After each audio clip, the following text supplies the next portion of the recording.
नमस्कार साथियों। मान लीजिए कि किसी व्यक्ति को भारत में विदेशी घोषित कर दिया गया।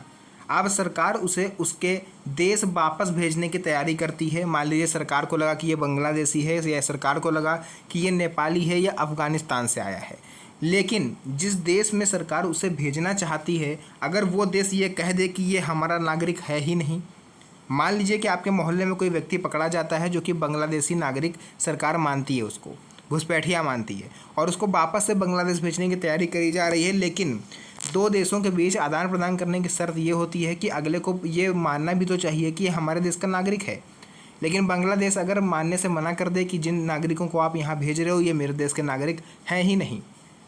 अब सबसे बड़ा सवाल पैदा होता है कि भारत उसे भेजे तो भेजे कहाँ, और अगर दूसरा देश उसे स्वीकार ही नहीं कर रहा है तो उसे भारत में कितने समय तक रखा जा सकता है। क्या किसी व्यक्ति को सालों साल होल्डिंग सेंटर या डिटेंशन सेंटर में रखा जा सकता है? और अगर कोई भी देश किसी व्यक्ति को अपना नागरिक मानने से इनकार कर रहा है तो आखिर उस व्यक्ति का क्या होगा? ये कोई कहानी नहीं है, ये सवाल है मुकेश दास बनाम यूनियन ऑफ इंडिया। यानी मुकेश दास जो कि पकड़े गए हैं एक केस में और उनको सरकार बांग्लादेशी नागरिक मान रही है, जो कि पिछले काफ़ी टाइम से डिटेंशन सेंटर में रह रहे थे। अब इस कोर्ट को सुप्रीम कोर्ट में ले जाया गया है इसको सॉल्व करने के लिए। तो देखिए, सबसे पहले समझिए कि विदेशी घोषित होना और डिपोर्ट होना ये एक बात नहीं है। यहाँ पर सबसे बड़ी गलतफहमी यही होती है कि अगर किसी व्यक्ति को विदेशी घोषित कर दिया गया तो अब उसे तुरंत उसके देश भेज दिया जाएगा। आम लोगों के मन में यही धारणा है कि अगर हम अपनी नागरिकता साबित नहीं कर पाए तो सरकार हमें किसी भी देश में भेज देगी। लेकिन ऐसा ज़रूरी नहीं है। विदेशी घोषित करना एक प्रक्रिया है, जबकि डिपोर्टेशन यानी देश से बाहर भेजना एक अलग प्रक्रिया है और दोनों ही प्रोसेस में काफ़ी ज़्यादा टाइम लगता है। मान लीजिए किसी फॉरेनर ट्रिब्यूनल ने कहा कि यह व्यक्ति भारत का नागरिक नहीं है। ठीक है, मान लेते हैं कोई संस्था है जिसने आपकी नागरिकता वेरीफाई करी और आप भारत के नागरिक नहीं पाए गए, तो इससे यह तो तय हो गया कि वह व्यक्ति भारतीय नागरिक तो नहीं है। लेकिन इससे अपने आप ये साबित नहीं होता है कि वह व्यक्ति बांग्लादेश, पाकिस्तान या किसी दूसरे देश का नागरिक है। यहीं से असली कानूनी समस्या शुरू होती है कि आखिर हम ये कैसे पता करें कि ये व्यक्ति आखिर किस देश का नागरिक है। क्योंकि भारत आपको पता होगा सभी का देश है, मतलब जितने भी धर्म के लोग हैं, जितने भी संप्रदाय के लोग हैं यहाँ पर रहते हैं। और शुरू में आप देखोगे 1961-1971 के आसपास जितने भी लोग शरणार्थी हमारे भारत देश में आए, सभी को हम लोगों ने सकुशल इज्जत के साथ अपने देश में पनाह दी। ठीक, और ऐसे तो किसी को हम नहीं कह सकते शक्ल से, किसी की शक्ल पे तो लिखा नहीं कि बांग्लादेश का है या ये पाकिस्तान का है। तो ये कानूनी समस्या है और ये पेंच फंसा है सुप्रीम कोर्ट में। मुकेश दास का मामला सुप्रीम कोर्ट तक क्यों पहुंचा? इस मामले में मुकेश दास और उनके परिवार से जुड़ा मामला असम के फॉरेनर ट्रिब्यूनल तक पहुंचा था। परिवार को विदेशी घोषित किए जाने के बाद मामला आगे बढ़ता हुआ सुप्रीम कोर्ट तक पहुंचा। लेकिन सुप्रीम कोर्ट के सामने सवाल सिर्फ इतना नहीं था कि यह व्यक्ति भारतीय है या विदेशी। अब सवाल इससे कहीं बड़ा हो चुका था। अभी तक आप लोगों ने जितने भी सुने होंगे एनआरसी को लेकर के नागरिकता से संबंधित, उसमें सिर्फ इतना होता है कि अगर आप भारत के नागरिक नहीं पाए गए तो आपको वापस आपके देश भेज दिया जाएगा। लेकिन किस देश भेज दिया जाएगा और ये देश कैसे डिसाइड होगा, इसके बारे में अभी तक किसी ने कोई बात ही नहीं करी। अगर भारत कहता है कि यह व्यक्ति भारतीय नागरिक नहीं है, लेकिन जिस देश का नागरिक भारत उसे मान रहा है वही देश उसे अपना नागरिक मानने से इनकार कर दे तो क्या होगा? मान लीजिए भारत कहे आपको कि आप बांग्लादेशी हो और बांग्लादेशी कहे कि बांग्लादेश की सरकार कहे कि नहीं आप हमारे नागरिक नहीं हो, तो क्या होगा? आपको बीच में तो लटकाया नहीं जाएगा। यानी foreigner declared but nationality not established, then what? और यहीं से इस पूरे मामले का गेम चेंज हो गया। दो अलग अलग परिस्थितियाँ समझिए। पहली स्थिति, विदेशी नागरिक भी साबित है। यानी मान लीजिए किसी व्यक्ति को भारत में विदेशी घोषित किया गया, इसके साथ ही साथ यह भी आधिकारिक रूप से साबित हो गया कि वह व्यक्ति बांग्लादेश का नागरिक है। अब स्थिति जो होगी वो अपेक्षाकृत आसान होगी, क्योंकि भारत संबंधित देश से संपर्क करेगा और आवश्यक प्रक्रिया पूरी करके उस व्यक्ति को वापस उसके देश भेजने की कोशिश करी जाएगी और संभव हो तो उसे भेजा भी जाएगा। यानी यहाँ पर फॉरेनर स्टेटस, फॉरेनर नेशनैलिटी यानी डिपोर्टेशन कंपैरेटिवली ईजियर, यानी कि इसमें जो आपका डिपोर्टेशन है वो थोड़ा सा ईजी होगा in comparison to other condition. लेकिन दूसरी स्थिति बहुत ज़्यादा पेचीदा है। दूसरी स्थिति ये है कि विदेशी तो है लेकिन किस देश का नागरिक है ये नहीं पता। अब मान लीजिए किसी व्यक्ति को भारत का नागरिक नहीं माना गया, लेकिन यह भी साबित नहीं हो पाया कि वह व्यक्ति वास्तव में किस देश का नागरिक है। ऐसी परिस्थिति में भारत उसे किस देश में भेजेगा? तो अगर भारत कहता है कि यह व्यक्ति हमारा नागरिक नहीं है और दूसरा देश कहता है कि यह व्यक्ति हमारा नागरिक नहीं है, तो वह व्यक्ति आखिर जाएगा कहाँ? और ये सवाल वीडियो की स्टार्टिंग से अभी तक बना हुआ है। यह वही कानूनी स्थिति है जहाँ डिपोर्टेशन और डिटेंशन का सवाल बेहद गंभीर हो जाता है। होल्डिंग सेंटर में आखिर कितने समय तक रखा जाएगा? देखिए, जब किसी विदेशी व्यक्ति को तुरंत डिपोर्ट करना संभव नहीं होता है, यानी उसकी जांच पड़ताल करी जाएगी कि ये किस देश का नागरिक है, फिर उस देश से बात करी जाती है, फिर कानूनी प्रक्रिया होती है, तब जा करके उस व्यक्ति को उसके देश को सौंपा जाता है। इन सब में समय लगता है। इस बीच जो भी समय लगता है उस व्यक्ति को डिटेंशन सेंटर में रखा जाता है ना, तो उसे संबंधित प्रक्रिया के तहत डिटेंशन सेंटर या होल्डिंग सेंटर में रखा जाता है। लेकिन यहाँ एक संवैधानिक सवाल पैदा होता है कि अगर दूसरा देश उस व्यक्ति को स्वीकार ही नहीं कर रहा तो उसकी राष्ट्रीयता की पुष्टि नहीं हो पा रही है, तो क्या सरकार उसे अनिश्चित काल तक हिरासत में रख सकती है?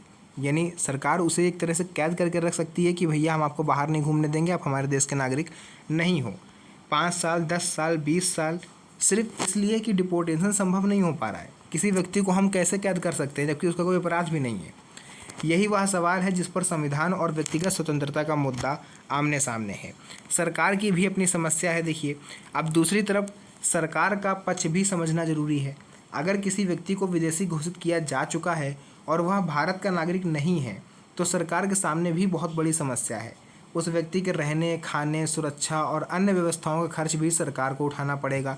अब भैया, अब जब उसे आप बाहर नहीं निकलने दे रहे हो तो क्या कमाएगा और क्या खाएगा, है ना? लेकिन अगर संबंधित देश उसे स्वीकार ही नहीं कर रहा है तो सरकार के सामने विकल्प सीमित हो जाते हैं।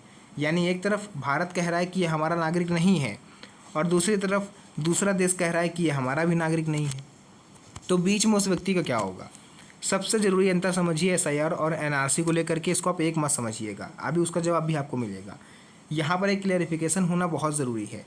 SIR और NRC, SIR यानी स्पेशल इंटेंसिव रिवीजन, ये इलेक्टोरल रोल यानी वोटर लिस्ट के वेरिफिकेशन के लिए होता है।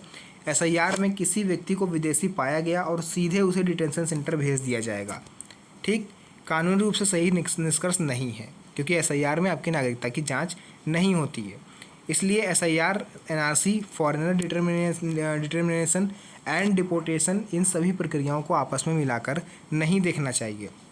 बाकी CAA को लेकर के भी एक ज़रूरी बात आती है। देखिए, इन सब की बात बीच में इसलिए होने लगी क्योंकि CAA ये 2019 से जुड़ा हुआ है। ये भी नागरिकता को ही लेकर के बनाया गया था। CAA का मतलब यह नहीं है कि बांग्लादेश, पाकिस्तान या अफगानिस्तान से आने वाला हर गैर मुस्लिम व्यक्ति अपने आप को भारतीय नागरिक मान ले।